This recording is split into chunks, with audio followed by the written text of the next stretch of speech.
I look at you and it's easy to see you are that someone I've been trying to meet. Yun, magandang hapon po mga ka-Desto Vlogs. Ito nga uli si Kaloy. Welcome po sa ating panibagong video po, no? Tukol po dito sa ating pagta-Transportify.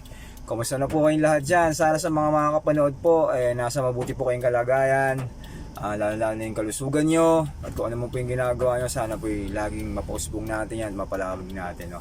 Welcome po ulit. Ngayon na lang po lang nakapag-video. Ngayon po, siyempre, ito po, biyahe tayo. Grind na naman. Ayan po, meron akong pipikapin pa lang dito kasi matagal nang hindi sumasagot si customer. Naantay ko pa.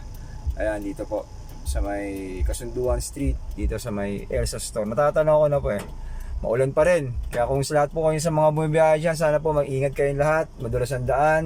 Huwag na po sana mainit ang ulo natin sa daan.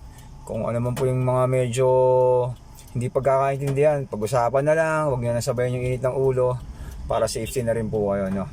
Hanggat maaaring kaya nyo iwasan na makipagbasag ulo, no? Iwasan nyo na lang po. Hanap buhay na lang po tayo.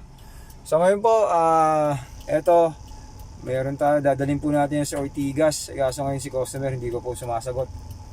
Yun lang po yung mga ano natin dito, no? Yung mga hindi sumasagot na customer, ganoon talaga, kasama yan. Tapos yung maulan.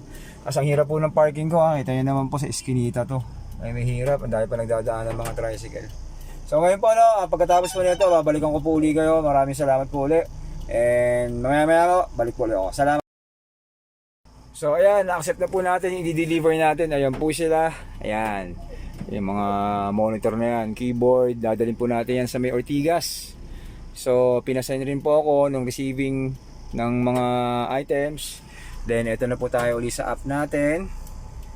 So ayan, babalik natin yan dyan. Pag binalik mo yan dyan, dito na po tayo sa location natin na kung saan natin i-drop. So ngayon, pipindutin lang natin tong arrow na to sa upper left na yan. And syempre si Waze, depende kung si Google Maps gamitin o si Waze. Ayan po. So ililid niya na tayo sa ating drop off location. So go now. Yon, sige po. Babiyahin na muna po tayo, no? 17 kilometers away. Salamat po ulit. Thank you.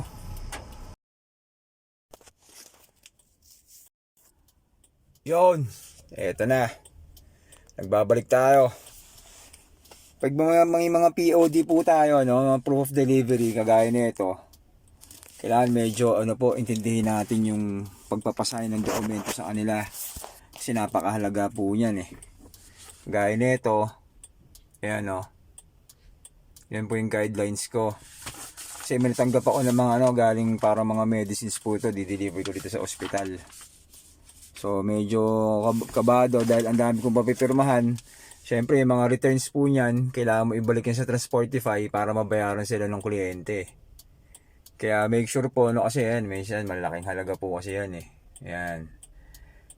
Make sure lang po na gawin nyo ng tama, no, para hindi kayo halimbawa madali ni Transportify, no, lalo na kung talagang full time nyo po yung pagbibiyahe nyo.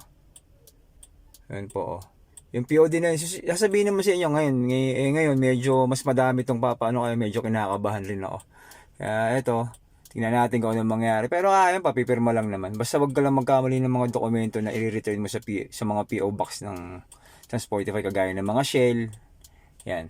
So balik ako Salamat po.